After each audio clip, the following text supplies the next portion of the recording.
हुगली अगर हम जहाँ पे इस बैंगलोर वक्त से अजय धारवाड़ है, एक पूरा धारवाड़ इलाका है और पूरा कर्नाटक को आप कवर करते हैं। तो अजय, आप दिल्ली से वहां पे गए हुए हैं, आप पिछले हफ्ते भर से वहां देख रहे हैं, आपको क्या दिखाई पड़ रहा, क्या समझ में आया कि ये जो गाली गलौज का दौर शुरू हो गया है, एक दूसरे के ऊपर तीखे हमले करने का दौर है, क्या इसका जमीन पे कोई असर भी है या दूसरे मुद्दे जो हावी हो रहे हैं? जी आशुतोष जी, ये जिस तरीके से जो मीडिया में और जो नैरेटिव्स चल रहे हैं मोदी के भाषणों को लेकर,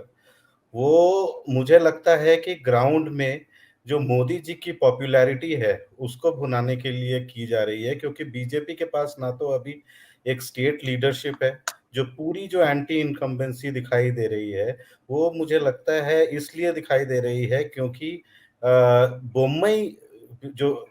अपने कॉन्स्टिट्यूएंसी के बीजेपी एमएलए से लोग कम नाराज है, लेकिन बीएस बोम्मई की जो लीडरशिप रही पिछले 4-3 सालों में उससे ज्यादा नाराजगी लग रही है। और साथ ही साथ जो एंटी इनकम्बेंसी जो प्राइस राइज को लेकर है, खास करके एलपीजी सिलेंडर और डीजल के दामों को लेकर, और बेरोजगारी की जो बात कह रहे हैं लोग, बहुत सारे लोग कह रहे हैं अनएम्प्लॉयमेंट को लेकर, वो इतना बड़ा मुद्दा बना हुआ है। तो ये जो लास्ट मिनट एफर्ट है बीजेपी का कि मोदी जी पूरे प्रदेश भर में वैसी वैसी जगहों में जो ओल्ड मैसूर की जो जगह है का जो पूरा रीजन है, जो 6-7 डिस्ट्रिक्ट्स है जहां पर बीजेपी सांगठनिक तरीके से बहुत वीक है, वहां पर भी मोदी जी पॉपुलर है। तो ये मोदी जी का जो ये विक्टिम कार्ड है, बीजेपी उसको आगे लेकर जा रही है। और ये जो लास्ट मिनट जो कंसोलिडेशन होता है, एक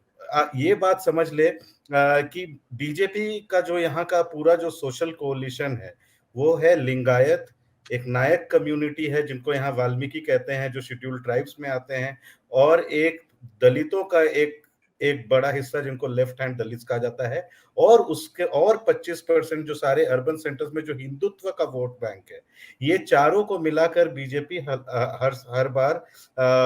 एक अच्छे पोजीशन पे पहुंचती है। आज का जो मैनिफेस्टो निकला है, जहां पर वो रिलीजियस फंडामेंटलिज्म के लिए पुलिस का विंग बनाएंगे, या यूसीसी, ये गुजरात में भी किया था उन लोगों ने, वो ये जो हिंदुत्व का जो धड़ा है उसको कंसोलिडेट करने के लिए किया गया है कि वो अनएंथुजियास्टिकली जाकर वोट ना करे। वोट करने का ऐसा हो सकता है वो वोट ना करे क्योंकि उसमें से ज्यादातर सिटी के लोग हैं और मिडिल क्लास लोग हैं, तो उनका एक एंथुजियाज्म बढ़ाने के लिए आगे लेकर आए हैं कि बीएस बोम्मई मेजर फैक्टर नहीं है, प्रधानमंत्री के लिए डायरेक्ट आपका वोट जाएगा। वो हिंदुत्व के धड़े को कंसोलिडेट करना चाह रहे हैं। साथ ही जहां मैं अभी हुबली में हूँ, मुंबई कर्नाटका में, ये ऐसी बहुत बातें हो रही हैं कि लिंगायत एक हद तक नाराज है। मुझे लेकिन ग्राउंड में उस तरीके की नाराजगी नहीं दिख रही है लिंगायत। आज 2 दिनों से मैं लिंगायतों के गांवों में घूम रहा हूँ मुंबई कर्नाटका में, और यहाँ पर जिस तरीके से मैंने पिछले 2018 का भी चुनाव किया था और इस बार का भी किया था, तो एक बात तय होती है कि यहाँ पर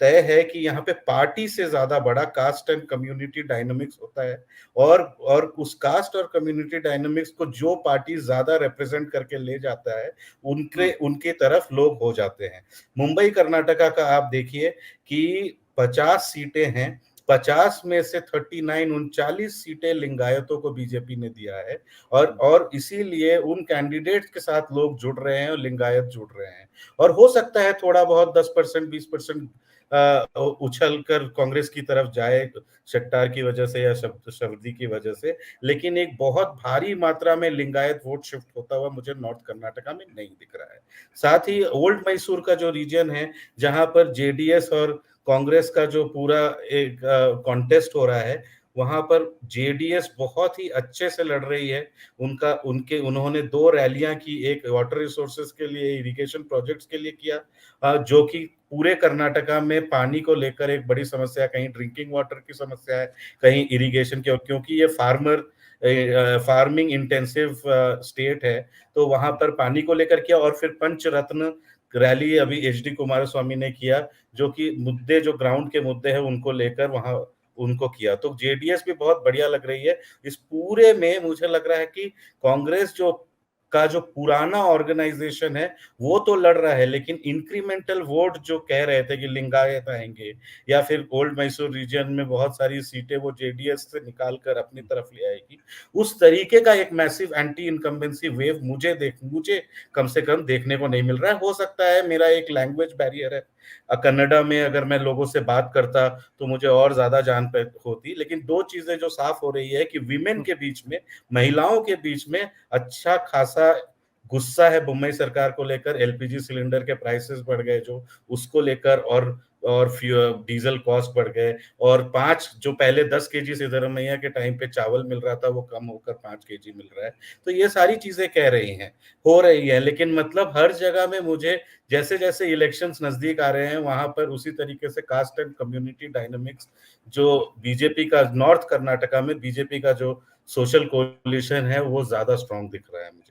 बिल्कुल। और मुझे लगता है कि कांग्रेस भारतीय जनता पार्टी को इस बात का शायद एहसास था कि लिंगायत कम्युनिटी इनसे नाराज हो सकती है, इसलिए इस बार पिछली बार 2018 में 55 लिंगायत लीडर्स को टिकट दिए गए थे, इस बार वो संख्या बढ़ के 68 हो गई है।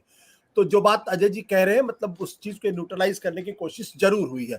सत्य हिंदी का ऐप डाउनलोड करें गूगल प्ले स्टोर पर।